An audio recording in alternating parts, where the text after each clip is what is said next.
Mesdames, Messieurs, bienvenue à l'émission Crois-tu? J'ai plusieurs questions à poser à mon invité. Entre autres, certainement celle que vous avez vous aussi en tête. Pouvons-nous connaître Dieu? Pouvons-nous le chercher? Le trouver? Si oui, où?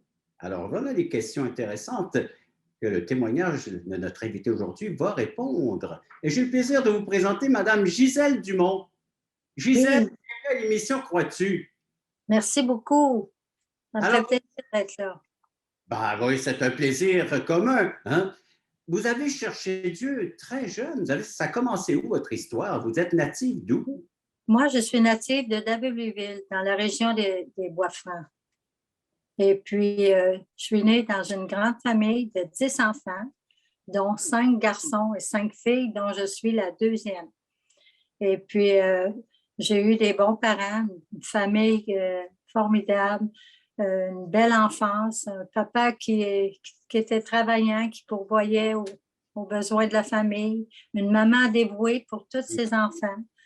Et puis, moi, ben, plus jeune, vu que j'allais à l'école, c'était des religieuses qui m'enseignaient. J'allais au couvent. Et puis, elles nous enseignaient le catéchisme. Puis, dans le catéchisme, on apprenait les questions, les réponses par cœur. Puis, il y avait une, justement, j'en ai un catéchisme. Un exemplaire. Oui, ça doit Oui, rappeler des souvenirs à plusieurs d'entre nous. oui, certainement. Puis dans une des questions, il demandait pourquoi Dieu nous a-t-il créés?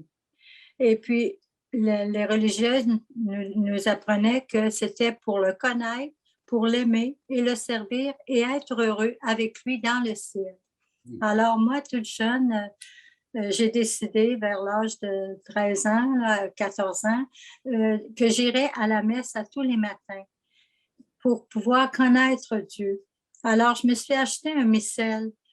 Puis, quand j'allais à la messe, j'essayais de suivre dans mon livre et puis pour ne pas être dérangée à côté de moi, puis pouvoir suivre. Et je voulais vraiment trouver Dieu. Mais j'ai réalisé que à un moment donné que mon cœur il sortait aussi vite que quand j'étais rentrée. Alors, j'ai décidé de y aller seulement que le dimanche et les jours de fête comme Noël et Pâques et que je prierais Dieu à tous les soirs avant de me coucher. J'avais appris une prière par cœur aussi à l'école qui dit Mon Dieu, je vous donne mon cœur. Prenez-le, s'il vous plaît, pour qu'il soit tout à vous. Ô mon bon Jésus, que jamais personne ne puisse le séparer de vous. Alors, je disais cette prière à tous les soirs avant de me coucher. Et puis, moi, je me pensais correct à ce moment-là en faisant comme ça. Mais là, l'adolescence, c'était... Il y avait cet engagement envers Dieu ou cette consécration de lui donner votre cœur. Oui, c'est ça. Pour moi, c'était important, cette prière, et puis je la récitais sincèrement. Mais là, par la suite, l'adolescence avance et puis vers l'âge de 14-15 ans, ben, il y a eu la mode des salles de danse. Et puis, j'avais une sœur plus vieille que moi, puis elle aimait beaucoup aller danser. Puis là, on se réservait un taxi le samedi soir pour aller dans différentes salles de danse. Il y avait une orchestre différente à chaque semaine et on passait la soirée à s'amuser, à danser. Puis il y avait de nos amis aussi qui étaient avec nous autres, nos amis de filles. Puis on aimait beaucoup faire ça. Puis c'est d'ailleurs dans une salle de danse que j'ai rencontré celui qui allait devenir mon mari, Rénal. Et Hein? puis, Avec oui, pas de danse, hein, ça aide. oui. Puis il était bon danseur, alors ça l'a beaucoup aidé. Et puis, on s'est fréquentés 1 an et demi. Et après, on s'est mariés en 1964. Et de ce mariage, nous avons eu 3 merveilleuses filles. Et puis, par la suite, on est déménagé à Drummondville parce que là, mon mari commençait à travailler dans l'imprimerie en 1967. Ça. C'est dans l'autre siècle. Et puis là, ensuite, on est déménagé à Granby, puis Montréal, ben, c'est-à-dire on demeurait à Laval-des-Rapides, mais il travaillait à Montréal. Et puis, à Montréal, j'avais une bonne voisine, une bonne amie. Puis quand on est déménagé ici à Québec en 1974, en février, là, je trouvais ça difficile. Puis là, même, je demandais à Dieu, donne-moi une bonne voisine, une bonne amie dans le bloc où on va demeurer parce que je ne connaissais pas de famille, pas de parenté, pas d'amis. Alors, c'est ce que je lui demandais. Puis quand on est arrivé ici, ben, le logement en face de chez nous était vide. Mais quelques temps après est venue demeurer une jeune famille, un couple avec un petit garçon de 5 ans. Puis la maman était enceinte d'un petit garçon. Puis on a commencé à se saluer, à devenir amis. Puis elle me partageait que ça faisait pas tellement longtemps qu'elle avait accepté le Seigneur dans sa vie, qu'elle était devenue chrétienne. Et puis, moi, je trouvais ça beau, ce qu'elle me disait. Mais je ne comprenais pas tout parce que quand même, moi, je voyais ça comme une religion à ce moment-là parce que moi, je ne la pratiquais plus, mais j'y tenais à ma religion. J'étais catholique. Alors, eux autres, pendant le temps qu'ils sont vécus en face de chez nous, ils ont eu beaucoup d'épreuves. Lui, le monsieur, il essayait de trouver un emploi, puis ça ne fonctionnait pas. Il y a eu un accident de voiture très grave. Et puis, la solution qu'ils ont pris à leur problème, ben, ils ont décidé d'aller demeurer à Saint-Alexandre de Kamouraska, déménager dans leur maison là-bas, que ça coûterait moins cher, puis qu'ils pourraient peut-être trouver un emploi là-bas. Alors là, elle m'a demandé de ramasser son courrier parce que son changement d'adresse n'était pas fait. Et puis moi, ben, je me suis dit, je lui ai dit oui, il n'y a pas de problème, mais dans mon cœur, ça me disait, ben, enfin, j'en entendrai plus parler parce que ça me bouleversait. Je voyais qu'elle avait quelque chose que j'avais pas parce que dans leurs épreuves, je voyais qu'elle avait une paix, une sérénité que moi, je n'aurais pas eue. Gisèle, on va s'arrêter à ce moment bien précis de ton témoignage. D'accord. Une très courte pause et de réfléchir à ce que nous venons d'entendre. Et à Oui. la pause, j'ai hâte d'entendre la suite. D'accord.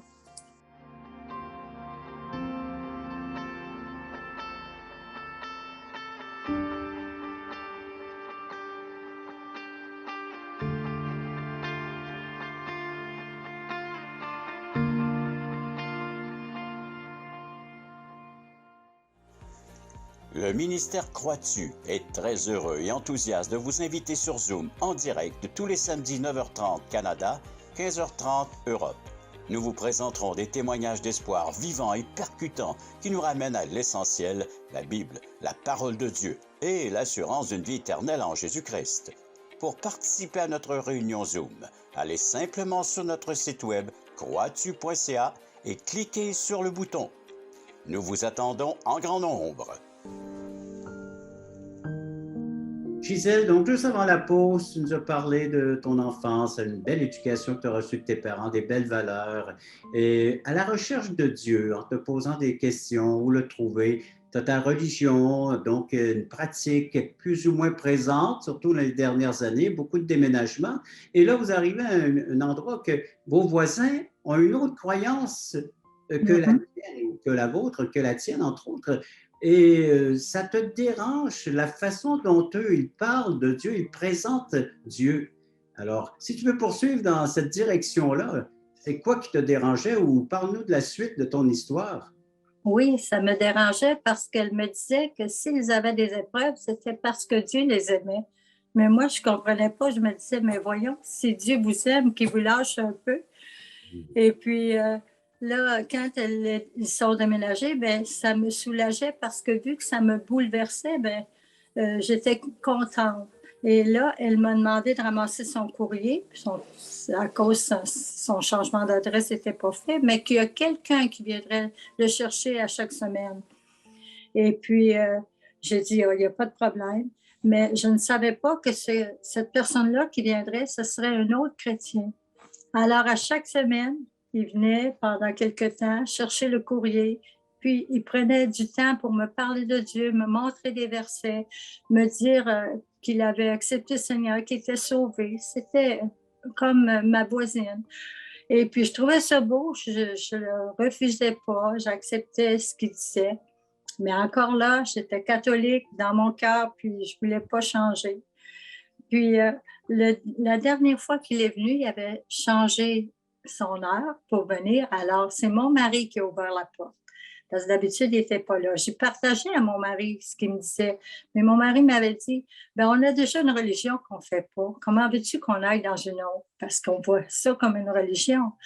Et puis là, quand il est venu pour la dernière fois, ben, il a parlé de Dieu à mon mari. Puis j'étais contente parce que moi, j'y partageais des choses, mais là, ça venait d'un chrétien.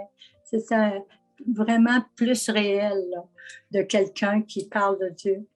Et puis là, avant de partir, il m'a donné un livre, Que dit le Christ?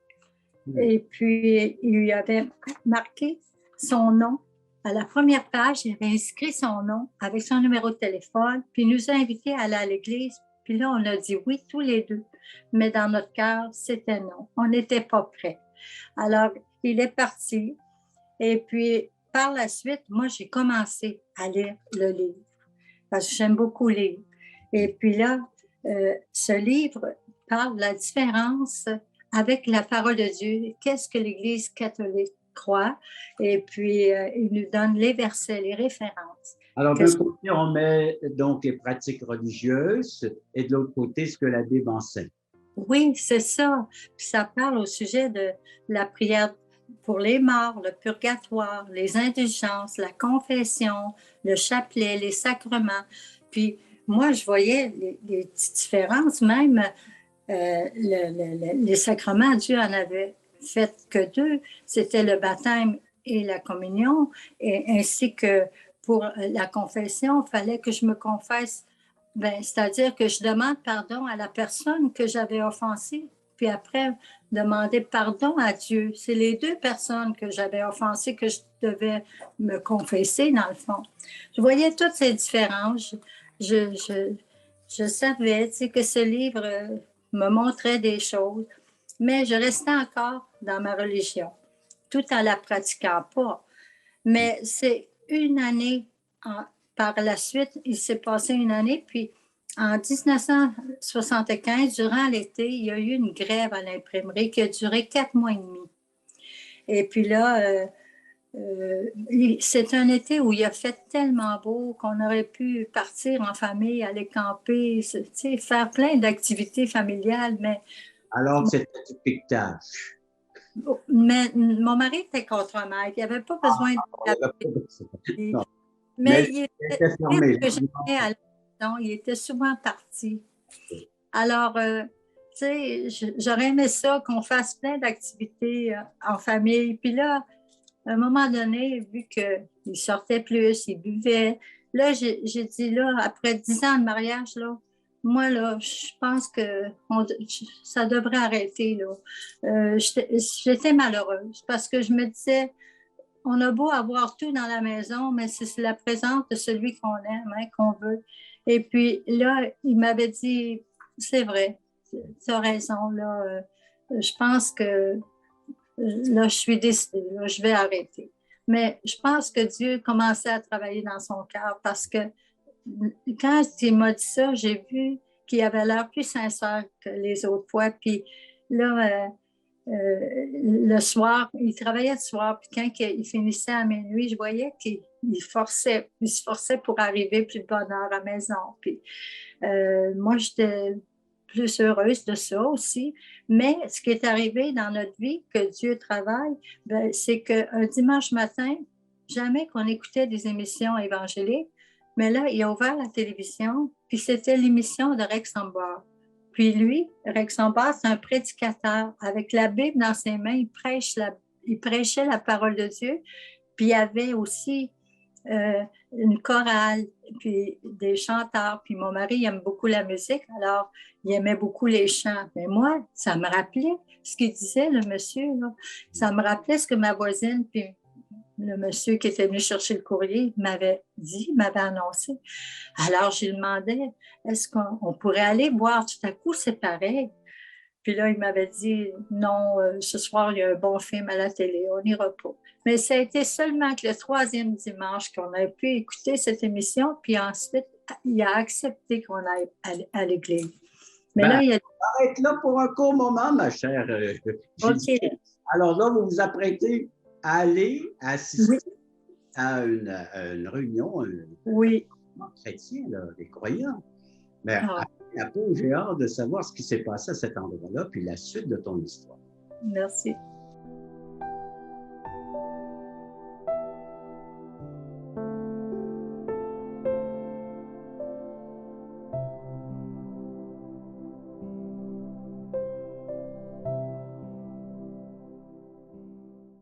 Le ministère Croix-tu est heureux de t'inviter à une étude biblique en ligne. Plusieurs écoutent régulièrement ces témoignages de conversion qui ont tous un point commun. Ils ont reçu Jésus-Christ en tant que sauveur personnel. Tu as des questions existentielles? Dieu, la vie, où je vais après la mort? Tu veux en savoir plus sur ce salut éternel? En te rendant sur la plateforme croitu.ca, tu trouveras le lien qui te conduira à une étude et partage de l'Évangile selon Jean tous les mardis soirs 20h.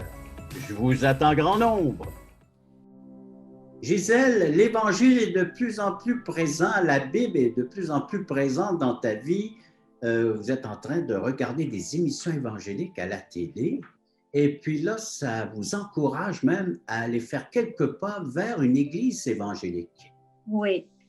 Puis là, j'ai trouvé le nom du monsieur ainsi que le numéro de téléphone. Puis là, Rénal a téléphoné, puis il a dit qu'il voulait avoir l'adresse.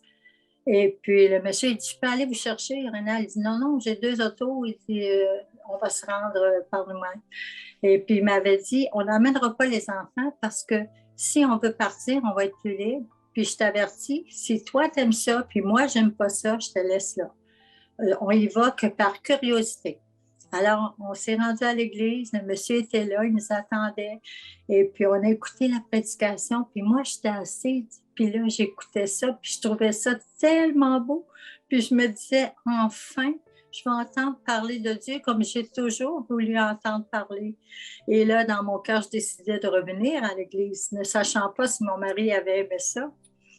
Et après la réunion, le pasteur est venu nous voir, puis il nous a demandé si on avait aimé ça. Mon mari a dit oui. Hey, j'étais surprise, mais contente aussi. Puis là, il a dit, si vous avez des questions, je peux aller chez vous puis répondre à vos questions. Mon mari a pris rendez-vous le mercredi suivant. Le pasteur est venu. Mon mari avait 2 pages de questions.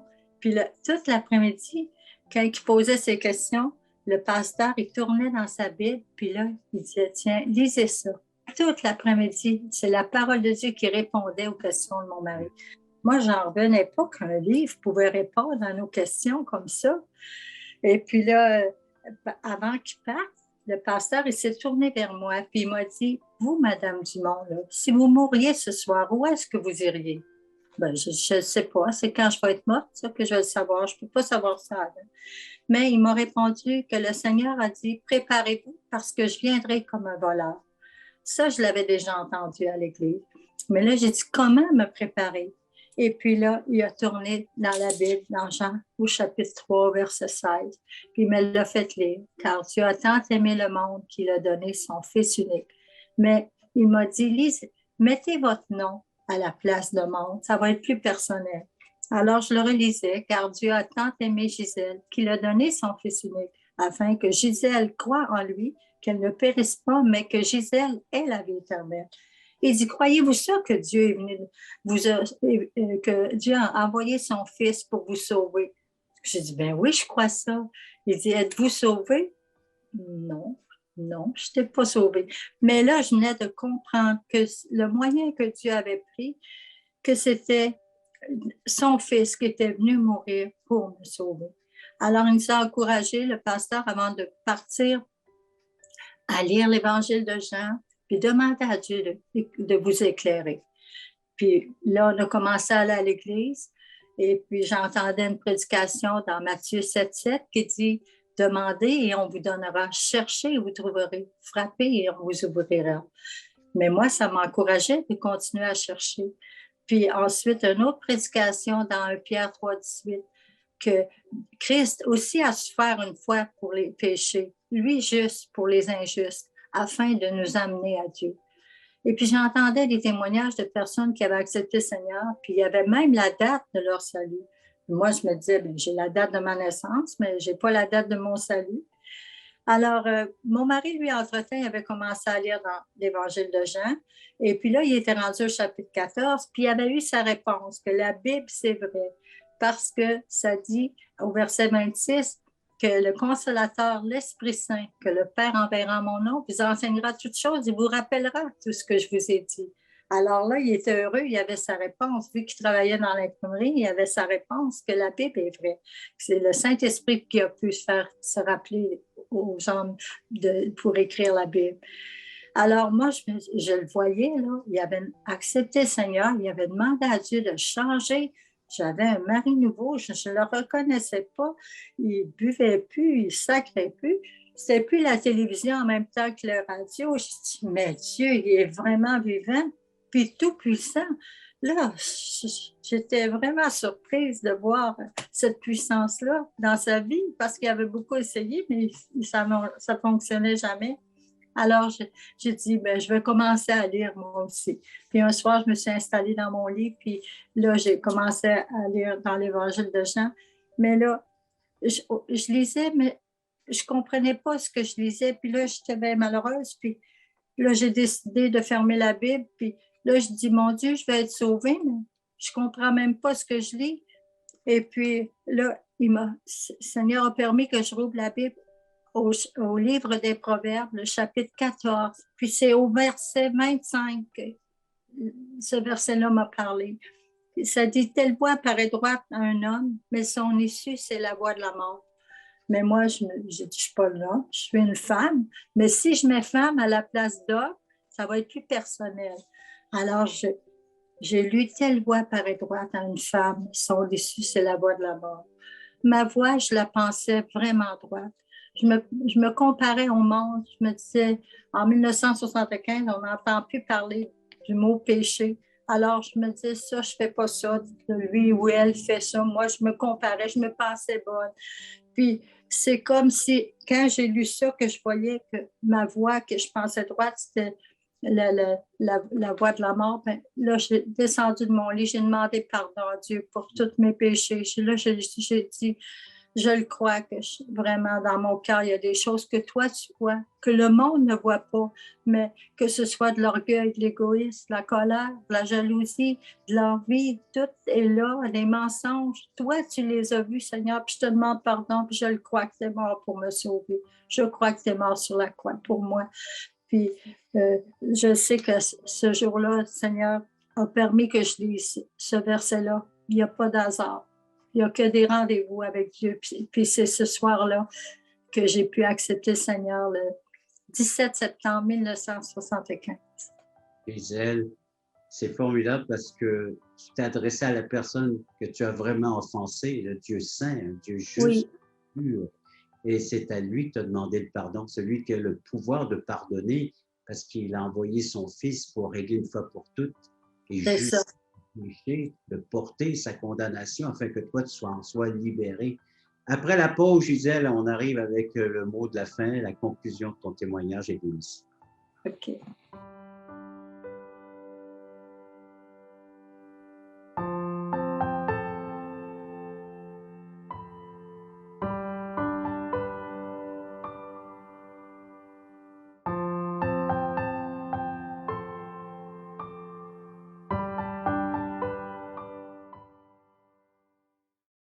Le ministère Croix-tu est très heureux et enthousiaste de vous inviter à regarder sa toute nouvelle série d'émissions Croix-tu.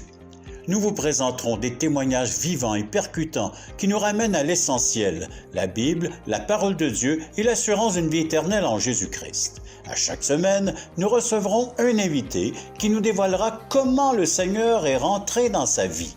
C'est donc une invitation tous les samedis matins à 11h30 sur les ondes de Télémag. Gisèle, tu acceptes le pardon que Dieu t'accorde et tu te retrouves donc pardonné avec l'assurance d'être en règle avec Dieu une fois pour toutes. Oui, oui. À ce moment-là, j'étais tellement heureuse. Je savais que Dieu m'avait pardonné, que j'avais demandé pardon pour mes péchés, puis j'ai dit, je le crois que tu es mon sauveur, je t'accepte dans mon cœur. Puis je sais qu'à ce moment-là, le Seigneur m'avait prise, qu'il m'avait sauvée, parce que j'étais tellement heureuse aussi d'avoir pris cette décision. Parce que souvent, on se compare aux autres pour prouver à quel point on est bon, mais c'est seulement que c'est pas aux autres qu'on doit se comparer, c'est plutôt à notre Dieu. Puis ne pas négliger ce si grand salut qui est venu accomplir pour nous. C'est le plus beau cadeau, là, de savoir aussi que qu'il arrive n'importe quoi, on est sûr de notre salut. Que si on meurt, on va avec lui. Comme il a dit au larron sur la croix, aujourd'hui même, tu seras avec moi dans le paradis. Tu sais, il avait cru que Jésus ne méritait pas ces souffrances-là, qu'il était sans péché. Puis Jésus, c'est ce qu'il veut qu'on fasse, qu'on croie en lui, lui qui a porté nos péchés, il a souffert pour nous. Puis c'est ce que je souhaite à tous, de ne pas négliger ce si grand salut. De porter une attention bien particulière. Gisèle, on a commencé cette émission, cette entrevue avec le fait que tu cherchais Dieu de tout ton cœur. Tu lui consacres ton cœur à tous les jours, mais sans avoir cette assurance que tu as maintenant aujourd'hui. Et la découverte, c'est que c'est Dieu qui t'a trouvé. Et oui. Sont à la recherche d'un sens à la vie, d'un but, de pourquoi de leur existence, et à la recherche même d'un être, Dieu puissant qui pourrait venir en aide, les sauver, hein, leur donner une délivrance de leur soit pratique qu'ils voudraient, ou du péché, du mal dans leur vie. Et toi, tu as découvert la puissance de Dieu. C'est cette puissance qui nous libère par l'entremise de Jésus-Christ. C'est lui qui est venu nous porter la vraie liberté. Il nous rend réellement libres lorsqu'on y croit, lorsqu'on accepte son sacrifice. Gisèle, merci encore une fois. Et puis oui, encourageons les gens à ne pas négliger leur salut, aussi bien ceux qui l'ont reçu que ceux qui vont le recevoir prochainement en écoutant cette émission. Et ceux qui veulent en savoir davantage, eh bien, ils pourront réécouter l'émission en allant sur notre site croistu.ca, correspondre avec nous, alors nous faire part de leurs commentaires suite à ce qu'ils ont entendu, et de poser des questions et avoir un suivi avec nous. Ça nous ferait grandement plaisir de correspondre avec ces personnes. C'est un service gratuit. Gisèle, merci. Et merci à tous celles qui étaient à l'écoute. Et je vous dis à la prochaine émission. Crois-tu?